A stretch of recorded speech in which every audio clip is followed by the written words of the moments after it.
Hello.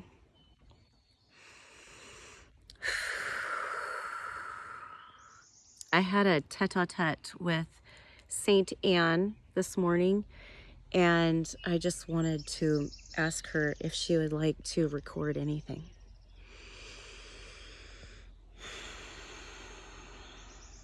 Saint Anna.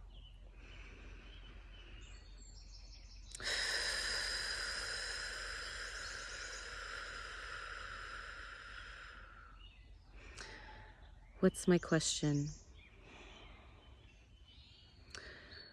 Share a message for the mothers right now and the women.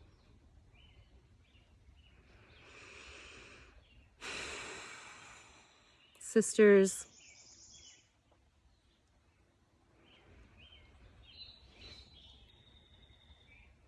your education has not been a good one. Okay, this lifetime, this year of 2025 on Earth, it's a time where consciousness is manifesting as it is. And consciousness was shaped in your timeline in the recent history of 2,000 years. There's a whole story. There's a whole story back there. I don't know why I feel like history is back here. Okay, there's a history, and that history shaped consciousness to be as it is now. It's not good or bad where you are. There is good and bad. It's duality. You're always going to have good and bad. So you can, as you try to fix things going through life,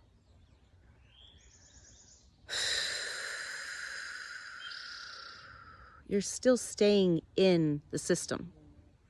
Fixing things within the system, it keeps you in the system. It just puts you in a different area of the system where once you fix that, you then now have these problems, because there's always good and bad.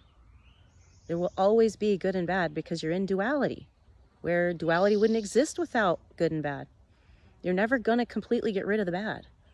You're going to constantly be trading off this bad for that bad, because that's the nature of the third dimension and physical reality in this consciousness state. However, we want to teach you, we are in the fifth dimension. When Kelly's channeling, she's reaching into the fifth dimension where she feels like it's safe up there. That's where there's a purity. That's where there's wisdom and maturity, love. The fifth dimension is where consciousness equals the frequency of love. There is no conflict up here. There is no war. We exist up here in a harmonic community where, the worst of the conflicts is annoyance, and you just turn around and walk away when you're annoyed. You don't engage. That's it. So can you go from a third dimension consciousness to a fifth dimension consciousness? Yes. You've had the map the entire time in your heart, but your mammalian qualities were manipulated so that you gave away your power because you were frightened into believing you had to. Isn't that a familiar thing? Aren't we all experiencing that right now with our government? Taxes and rules, such a good example. Okay, they're suppressing our nature to feel relaxed as ourselves. So, step number one, to all of my sisters on the planet, step number one, and brothers, that's fine, listen up. But I need to speak to the women. I need the women to hear me, because they are the antennas. The dominant antenna on the planet is of the gender of the female, because the goddess took the form of the illusion, and so she knows it in her body. Okay? And it is the job of the masculines to honor that and respect that. And your guidance will show you how to do that, as long as your intention is to be your authentic highest version then love will be your guide. Because love is harmonic, and that's the nature of your highest version, is to be harmonic in integrity.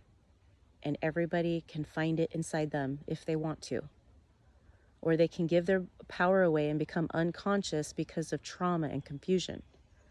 Or they can go, I know there's trauma and confusion, so I'm going to have boundaries when I can figure out where the trauma and confusion are coming from, have boundaries with it, so I can allow in light. So I can focus on the little bit of light that I'm allowing in. And as I focus on the little bit of light that I'm allowing in, somehow magically I find way to allow in more light.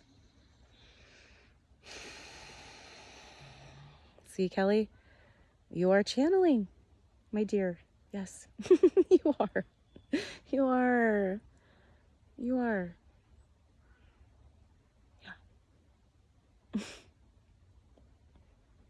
And that touches a chord with you because you can feel the wound that made you shut it down. And in that wound, you can feel all the pain that was caused by shutting that down.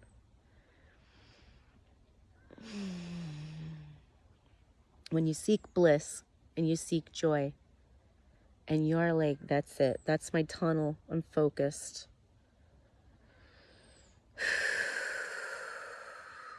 You start to see a story unfold about the shadows, where they came from.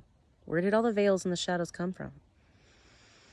But you gotta just watch the story go by and take a deep breath and go, that's not my story anymore. Lift that veil away. Where else is my bliss and joy? Oh, it was held back because of that shadow and that veil. Oh, okay, let that go. I release what no longer serves me, God. Show me what else I can release, God. That's how you heal. That's the prayer to healing.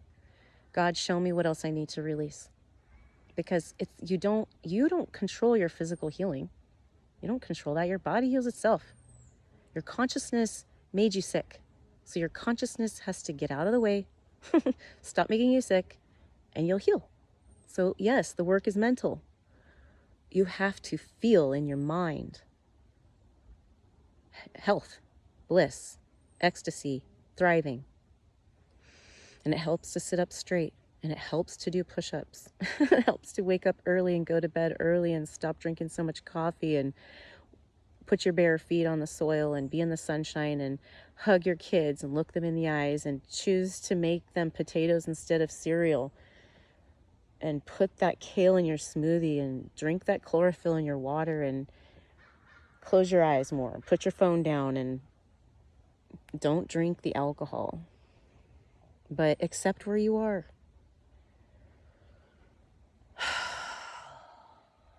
Okay. So, yes, go read my book. Go read my book. You want to learn how to live? I don't know if you can live till you're 600, Kelly, because you didn't have the same origin process, but you're going to find out a lot more when you read the book. Okay. What was the Virgin Mary all about? That's what they're going to explain in the book, because there was some sort of light conception that I am fascinated by.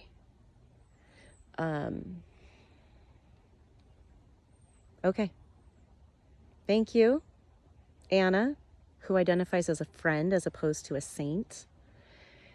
I'm listening. I'm doing my best. I don't know how much more I want to ask. Give me what I can handle. Let me find a way to move as quickly as possible in a flow state. Gently. Teach me gently. And so it is.